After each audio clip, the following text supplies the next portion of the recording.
ay bumalik daw kayo sa Diyos. Purihin niyo kung ayaw niyo pumunta sa impyerno.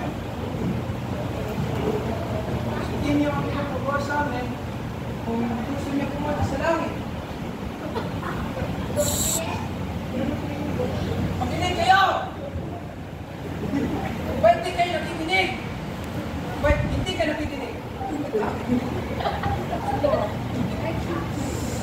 Sa oras ng aking sermon, ayaw ko may natutulog. Naintindihan niyo ba?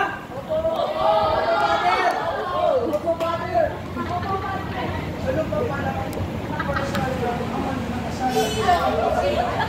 Pupunta talaga kayo sa baba. Pinalayo ang pagpapatay ng punong bayan upang dito na sila magnisik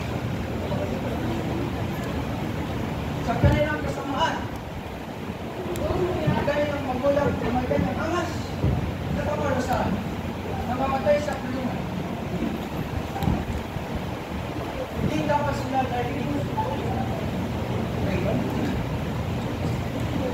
malipas na isang sanit,